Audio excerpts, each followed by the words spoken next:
여러분 안녕하십니까?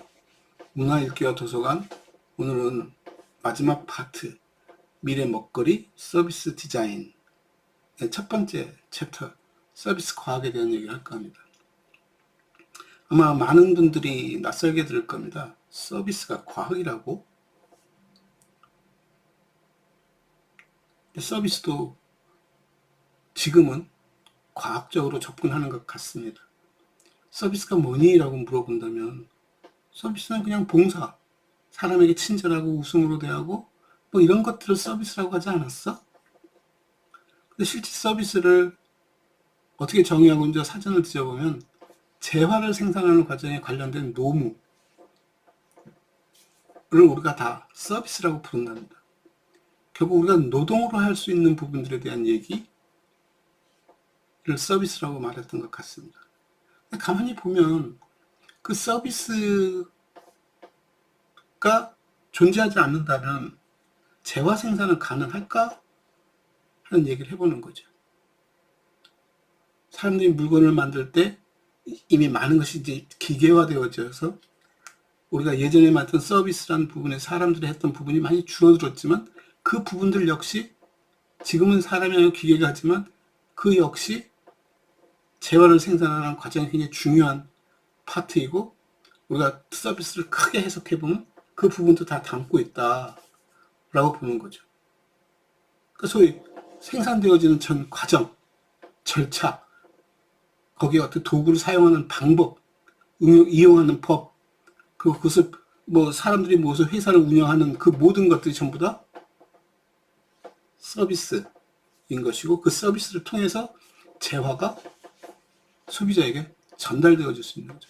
공장에서 생산되어지고 소비자에게 전달되는 과정에 나타나는 이 모든 것이 다 서비스라는 이름으로 해석되어지고 있습니다. 그런데 그런 서비스가 과학이라고? 서비스 과학이라는 학문이 태동한 지 그게 길지 않습니다. 굉장히 역사가 짧은 학문이긴 합니다. 그러니까 그 서비스가 과거에는 그냥 우리가 할 수밖에 없었던 어떤 재화를 생산하는 과정에 할 수밖에 없었던 것들이지 않습니까? 그것들의 절차를 가만히 고민해보고 이게 소위 말하는 기계화되어지고 IT 산업이 성장하면서 그런 것들이 하나하나 기계화되는 과정을 한번 상상해보세요. 소위 1900년대 컨베이어 벨트라는 것도 그런 것 중에 하나입니다. 하루에 1시간에 몇 초 만에 차가 한 대씩 나온다고? 그게 가능해? 그 절차적인 부분, 사람의 노동이 들어가서 만들어졌던 부분들을 기계화하면서 컨베이어 벨트 시스템을 쓰고 조립하는 방법을 단순화시키고 전문화시켜가면서 물건이 만들어져서 흘러나오는 과정. 그게 시장에 가서 판매될 때도 많은 홍보라는 절차를 겪게 되고 그 홍보와 광고를 통해서 사람들이 선택하게 되어죠. 근데 그 다음에 더 나가면은 사람이 무슨 생각을 하고 있는지를 알아내고 그 알아낸 것을 통해서 물건 생산에 반영해서 새로운 물건을 만들거나 물건의 디자인을 바꿔주는 행위까지도 다 담아내는 거죠. 소위 디자인이라는 부분까지도 서비스의 굉장히 중요한 몫으로 작동하기 시작합니다. 그러니까 서비스를 하기라고 보는 이유는 이런 것들이 그냥 주먹구구이고 그냥 자연적으로 일어나는 절차적인 부분가 아니라 그 속에서 소위 생산성을 담보할 수 있게 되었다. 비용을 절감할 수 있고 시간을 줄일 수 있고 들어가는 원가를 줄일 수 있다면 이거 참 좋은 게 어딨어?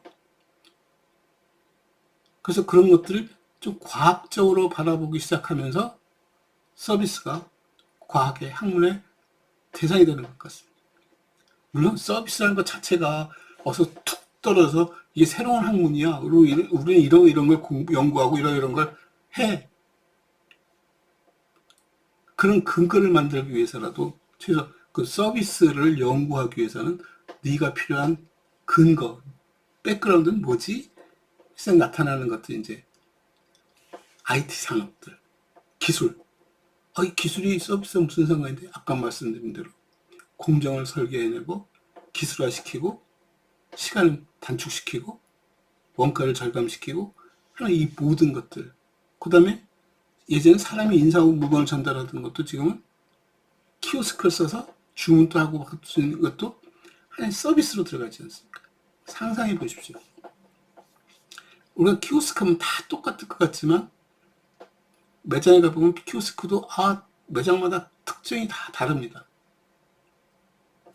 팔고 하는 물건이 달라서 키오스크가 다른 것이 아니라 그 절차적인 부분도 다르고 사람들이 공감해 가는 방법도 다르고 그 가게, 그 매장이 보여줄 수 있는 자기 정체성을 드러내는 것에도 차이를 보여주고 있습니다. 뭐부터 가게 카드부터 먼저 찌르는지 주문 먼저 하는지 주문을 하면 어떤 식으로 주문 순서를 정할지 거기 인사말은 어떻게 잡을지 그래픽은 어떻게 집어넣을지 거기 기다리는 시간을 얼마나 할지 화면 전환을 얼마나 빨리 할지 화면에 뜨는 배경은 어떤 식으로 색감을 처리할지 이 모두가 실은 알고 보면은 저것도 서비스야 하는 것들. 그래서 그 IT가 갖고 있는 영역도 상당히 크게 작동하는 것이고 그 다음에 사람과 관련된 것들이죠. 아까 예전 색감에 대한 얘기라든가 디자인에 관련된 얘기들 하다 보면 사람과 어떤 식으로 사람이 반응하는지도 굉장히 중요한 부분일 것이고 이것이 재화와 관련된 일이기 때문에 당연히 경영도 중요한 몫일 것입니다. 그 중에 좀 특화시켜서 서비스에 관련된 기술, 서비스에 관련된 경영, 서비스에 관련된 사회학, 서비스에 관련된 인문학 등 서비스를 이제 특화시키기 시작하면서 그런 학문들이 학제적으로 들어와서 연구가 진행될 겁니다. 그러다 어느 날 이것이 서비스라는 이름으로 묶이면서 독립되겠죠. 그럼 이런 학문들이 왜 생겨나기 시작하고 새삼스럽게 왜 서비스에 우리가 관심을 갖지? 그 배경에 뭐가 있을까? 그는 커머스 생태계가 있습니다. 그러니까 상업, 물건을 사고 팔고 하는 그 과정의 그 생태계가 변하고 있다는 얘기를 하는 겁니다. 예전에는 파는 사람이, 생산하는 사람이 대장이었고 사는 사람은 어쩔 수 없이 살 수밖에 없는 그런 구조를 가졌다면 그걸 뒤집어 놓은 거죠. 소비자의 소비가 욕구가 굉장히 다양해졌다는 겁니다. 예전에는 공장을 가진 사람들이 물건을 대량 생산해서 쓰라면 써. 너희들이 쓸 수 있는 냉장고는 이것뿐이 없어. 그래서 소비자가 선택할 수 있는 선택의 폭이 굉장히 적었지만 지금은 소비자의 선택의 폭이 굉장히 넓어지고 있다는 거죠. 소비자가 다양한 걸 원하기 시작한다는 거죠. 그리고 소비자는 가성비를 따지고 있다는 거죠. 무조건 비싸고 좋은 것이 아니라 또 거꾸로 무조건 싼 게 아니라 자기에게 필요한 자기에게 맞는 물건들을 원하기 시작하면서 이 경쟁도 치열해지고 생산자가 자기 물건을 팔기 위해서는 뭔가 소비자의 뭐라 그럴까요? 안목에 맞는 소비자의 욕구에 맞는 입맛에 맞는 제품을 생산할 수밖에 없고 그 제품을 어필할 수밖에 없는 상황이 되었다. 그러니까 이 물건, 냉장고면 냉장고, TV면 TV, 세탁기면 세탁기 이 자체가 중요한 것이 아니라 이것에 관련되어진 모든 전 과정에서 소비자에게 어떻게 보이느냐는 얘기죠. 커피를 마셔도 그냥 마시는 것이 아니라 저 커피를 생산해내는 생산자들이 얼마나 인격적인 대우를 받았고 얼마나 친환경적이었는지를 따지는 사람들까지 생겨나기 시작했습니다.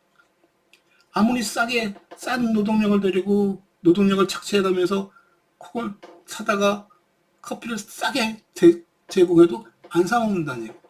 가격의 문제가 아닙니다. 저 사람들이 자기 공감력을 따지는 거죠. 그리고 물건에 대한 가치를 부여해주기 시작했습니다. 그러면서